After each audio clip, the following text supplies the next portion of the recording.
So for today's video, I am doing episode 4 of my Gilmore Girls reaction series. I will be watching episode 10 of season 1. This is called Forgiveness and Stuff, and while this episode is jam-packed with so many emotional moments and it's easily one of the greatest episodes of Gilmore Girls, I'm going to just focus on Emily, Luke, and Lorelai's relationship, because if I try and go into too many topics, I'm going to be here until the sun rises tomorrow. I hope you guys enjoy watching. So I'm starting this episode from when Lorelai asked to see the menu because she wants something festive for Christmas. Bear in mind, this is when she got ditched by her family, so you know, Emily Gilmore specifically. Can I see a menu? You need to see a menu? Yes. You come here every day. I know, but I usually order the same thing, and tonight I'm in the mood for something a little different. Menu. Piece of paper, list of food offered. Okay. Here. What is Lorelai expecting to find? Is she expecting to find like a Santa burger on there? It's not in Japanese. Don't you have any kind of This is holiday Luke's special, day. something festive? I just got some Grey Poupon. It's French. Not for everyone. It might be for Lorelai Gilmore. Tonight's my Find out in 1 parents' second. big Christmas celebration. There's good food, I'm these so hungry, amazing don't do apple this. tarts, big tree. It's the only holiday I actually enjoy going over there for, and this year, I'm uninvited. Why the hell would anybody celebrate Christmas 2 weeks early? Did you even hear the part about me being uninvited? To your parents' No. fake Christmas party? Yes. I did hear that. Do you care? Obviously you do. Yes, I do, and I don't know why. You liked going. I did. Rory's there without you. She is. You and Rory aren't getting along right now. And you feel bad at being separated at a time you usually share together. Okay. Wow. Did I A mention comment you that come here every Luke damn often day? gets by people who don't ship him and Lorelai, and even by people who do, which Luke and Lorelai, but you know what? Everyone's entitled to be wrong about something. Sorry, did that sound really harsh? It probably was meant to. It's okay. Anyway, what I wanted to say was, a few criticisms that Luke always gets is he doesn't keep up with Lorelai. He's too grumpy for Lorelai. And they were better as friends than they were as a couple. I can't address this third one right now because they're not a couple yet. I will when I get to that stage. Well, for this first one, Luke does keep up. He keeps up with her jokes, as evident in the fact that he makes her a Santa burger. Would he do that for anyone else? No. Does he have anything festive on the menu otherwise? No, not a chance in hell. But it is Lorelai Gilmore, and if she wants something festive, he's going to keep up and give her that festive thing.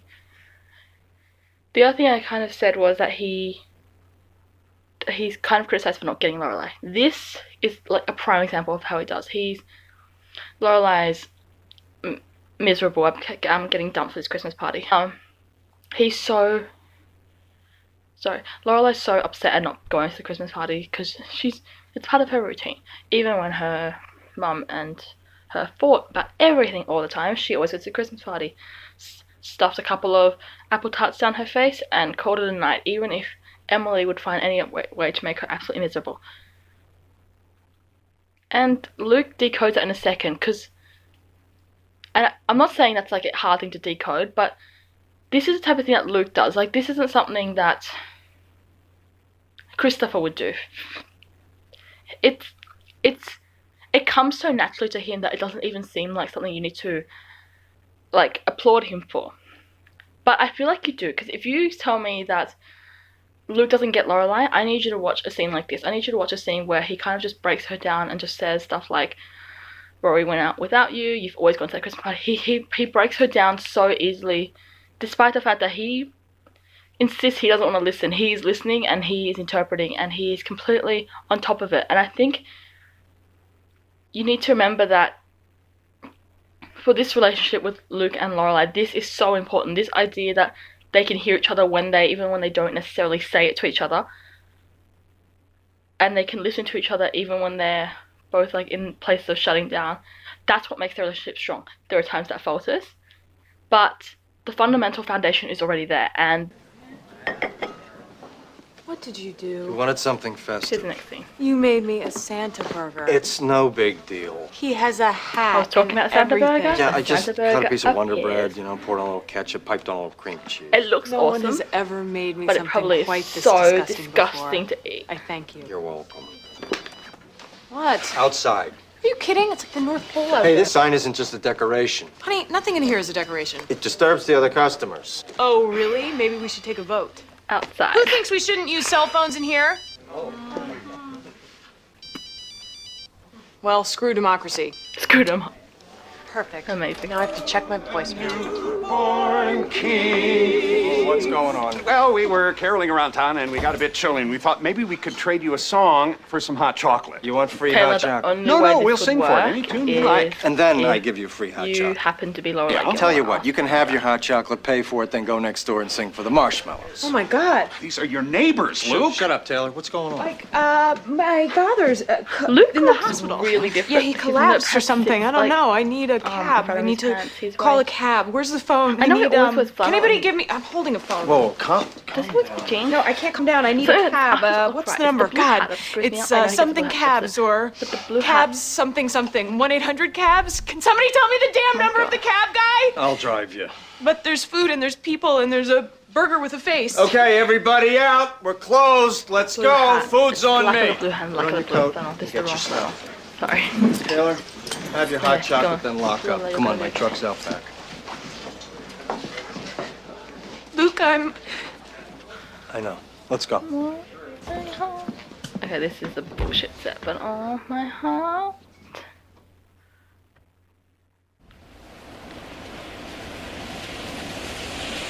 Luke sees Look. her Relax. as We're one being thing. passed by senior citizens. I'm going as fast as I He can. sets Bye, it Grandma. up, he Bye. helps, There's he ice on deals the with- road. Those people aren't the- being safe. Well, maybe they're not being safe, but at least they're getting somewhere.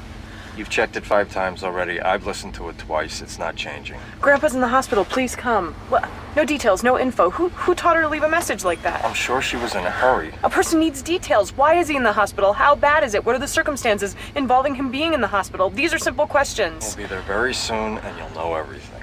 What if he's dead? He's not dead. He's not How do you dead. know? I know.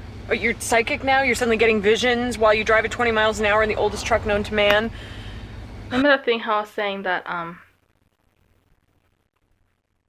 remember how I said that, that Luke gets Lorelai? She is flipping out, and obviously no one's gonna question why. But it takes a really, I don't know, it's always remarkable to me how much Luke keeps it together for her. I don't think I can analyze that to an extent where it's specific to Lorelai. I think that's just a general thing I feel, and I think it's a general thing most people feel. If you have someone that's capable of being stronger than you are when you need to, that's great. That's just, regardless of whether it's a relationship or not, it's just a good thing. It's not something I want to analyze. Just, he's a good guy, okay? Ship him or not, come on, he's a great guy, and I think that needs to be remembered. Also, it kind of guts me to see Lorelai like this, and the reason I kind of want to address this is, as you all know, Ed Herman died in 2014, and that meant the revival was without Ed Herman and without Richard Gilmore. And in this episode, we get a real taste of what it's like what the potential will be like if Richard passes away. I think, especially at the early stage of the show, Richard and Richard and Lorelai haven't built a strong relationship yet. But there's always this bones of something. There's always implication that they share a bond that's not really how do I explain it? It's not a bond that's necessarily illustrated constantly. I think it's just the way they both just share similar characteristics. Richard's a bit less patient with Emily when it comes to her trying to bring this thing together, bring them all together, that golf episode I didn't watch. And then Lorelai's obviously just wary of Emily, period. It's just these little things that have these mannerisms where they kind of reflect each other a lot. But that reflection of each other isn't enough. There's a lot of tension in them because Richard still, I guess,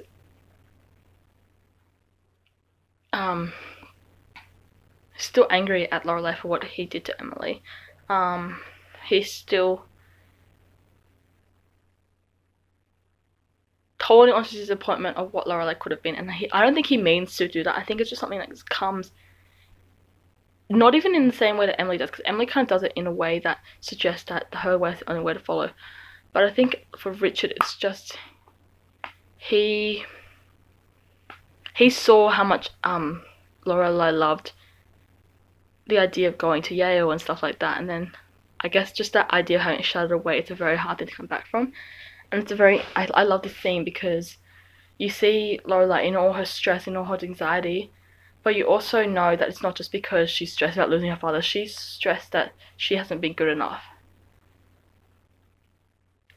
This is not, I don't really have, like, I can't express this how I want to, it's just, I'm sorry you're killing yourself to get me there, I and, guess it just adds a I'm bit yelling more at power you. to I the don't mean scene. it. I know. let's keep going. I feel like this is one of those moments where I should be remembering all the great times I had with my like dad. here, she feels so guilty that she can't the think time of he a good took memory me with her dad. shopping for a Barbie, or to the circus, or fishing, And I know there's a great my scene in mind is a Revival which complete covers blank. that. Well, I'm sure it happened. No, it didn't. We never did any of that. He went to work, he came home, he read the paper, he went to bed, I snuck out the window. Simple. He was a very by-the-numbers guy. I was never very good with numbers. I'm sure he loves you. You know, my dad is not a bad guy. I'm sure he's not.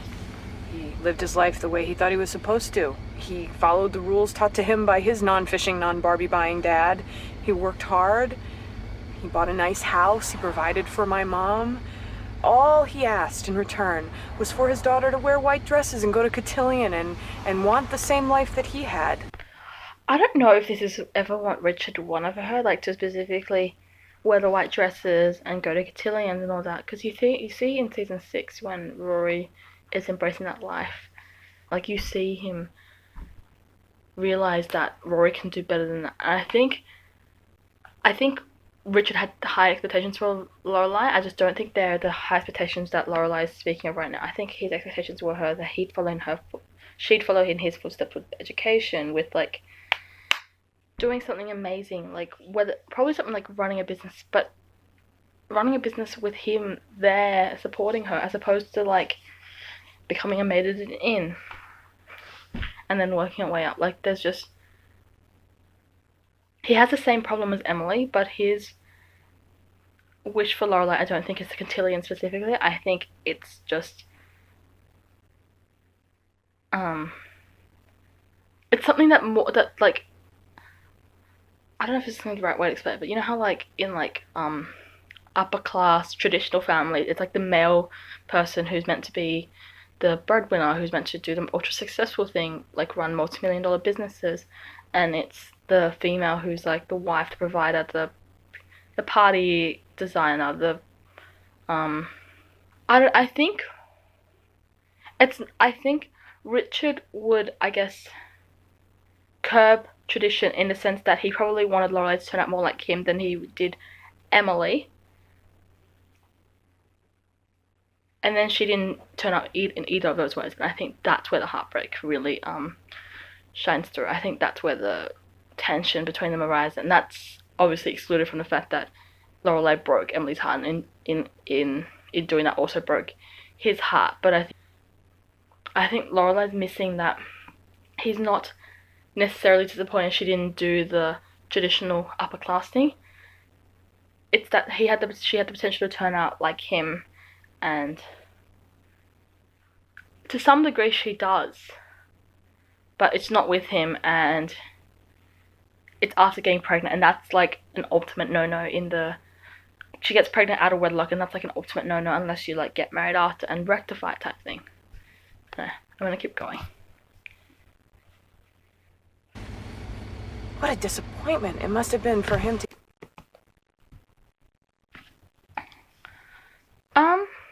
What a disappointment it was for him to get me. I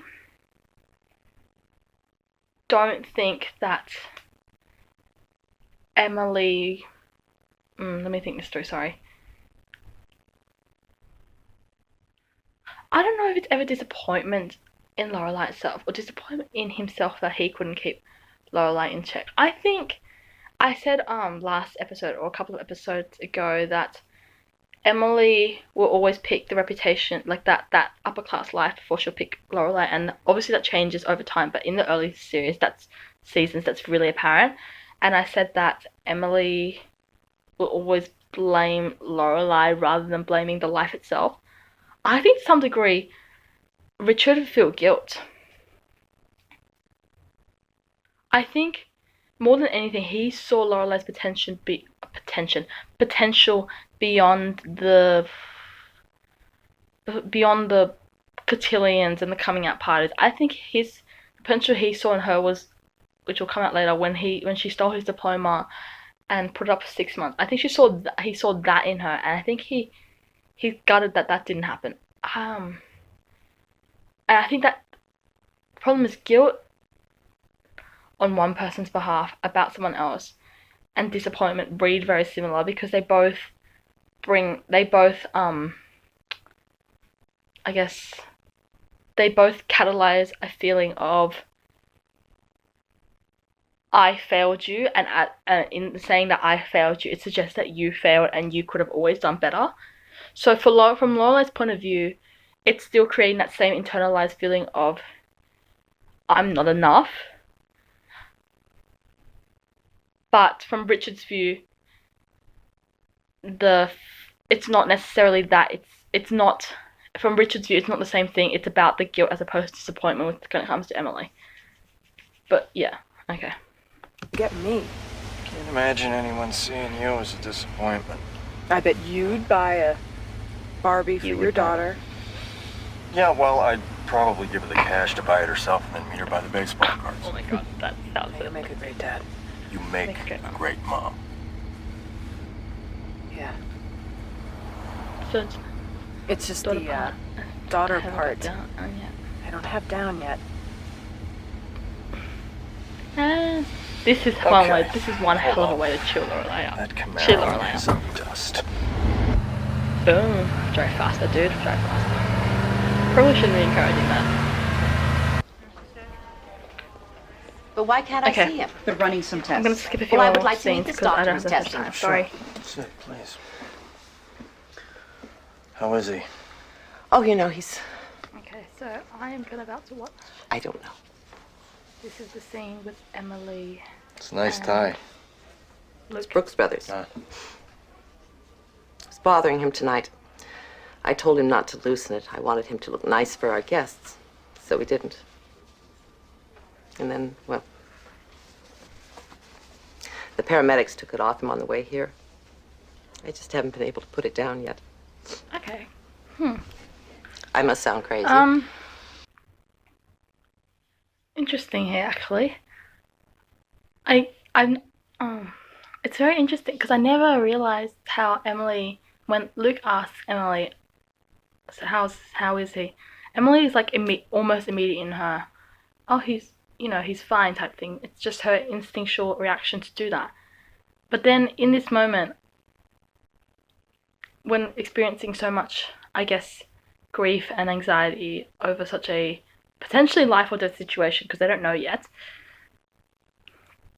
it's really humanizing to see Emily not be able to put that facade on quick enough and just let it drop, just go, forget it, I can't pretend I feel like I lost my husband tonight. There's no way I'm going to pretend even in front of a guy that I don't necessarily like. And I'm going to keep talking about that. I've kept my father's entire store just the way he left it. Really? Well, I turned it into a diner, but I kept all his stuff on the walls, his pictures in the office, even the hardware sign. I'm sure he would have appreciated having his life's work being honored like that. He would have called me a damn fool. Oh. Well. Okay. I'm going to talk about this just a bit out of context. I love how this scene explores the idea of holding onto something tangible while everything else around you is kind of a mess. Like, Emily's emotions are pretty much completely on a roller coaster ride tonight. She's been pissed off at nurses who won't tell what's happening. She's been held back. She's going through so much, and the only thing that's really been her constant is that tie that she holds in her hand.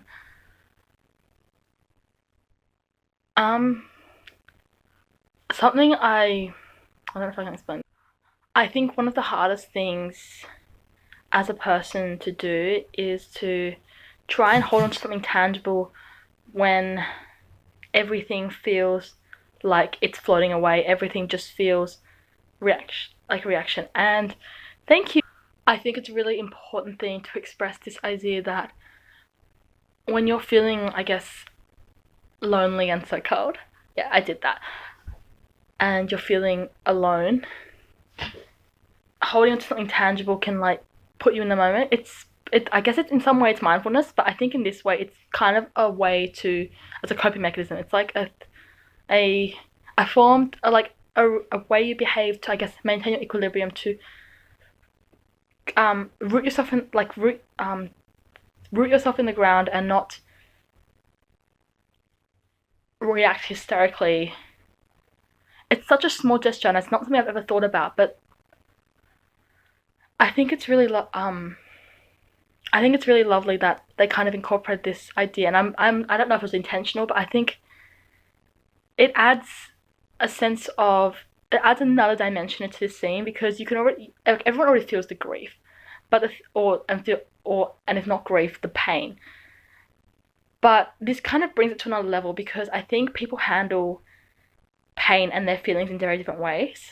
For me personally, I like the idea of holding on to something tangible, or being able to connect a feeling with an object, or being able to use an object to connect myself to something while my emotions are being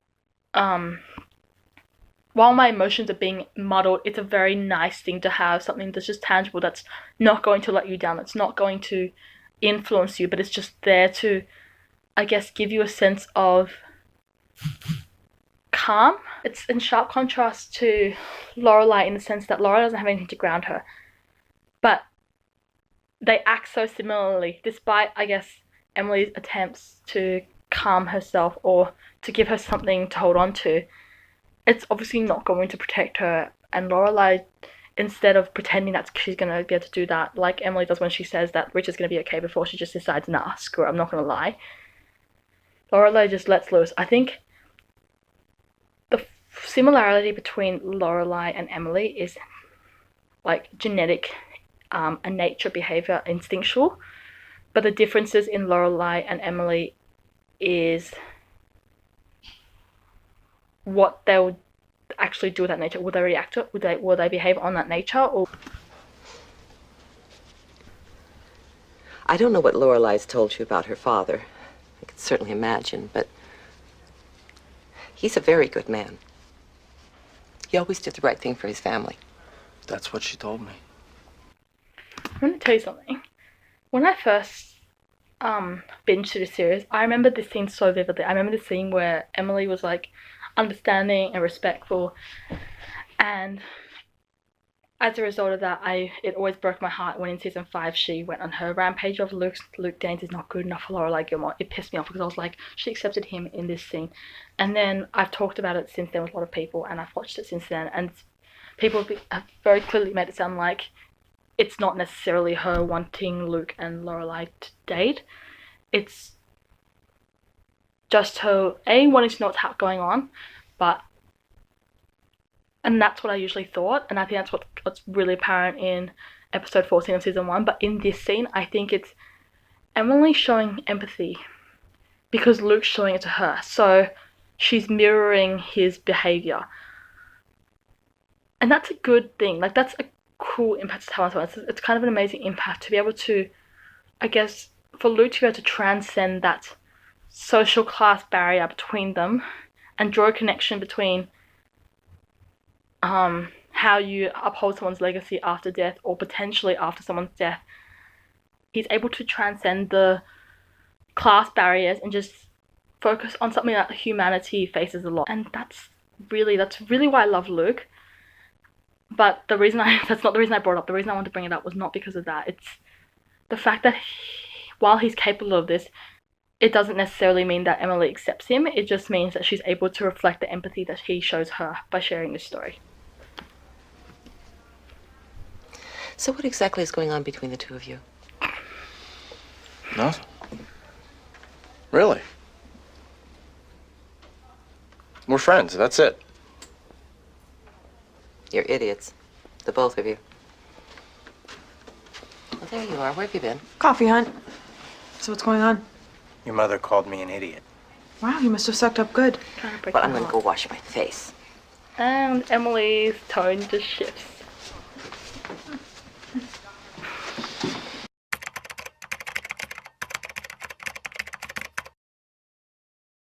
Before I finish this video, I want to do a quick summary of what I talked about this video.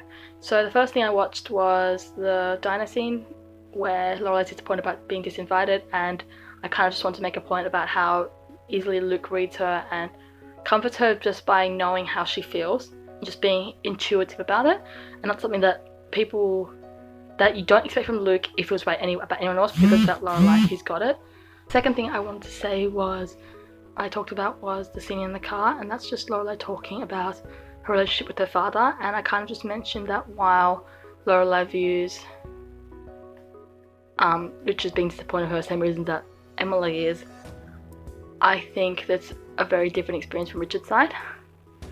And the final scene I watched was Luke and Emily, and that scene I kind of just gave lots of props to Luke. I talked about how he's able to transcend that barrier, that social class difference between them, and share his own experience with his family, and I guess try and create empathy with Emily, which she actually reciprocates, which is something that's not very common for her.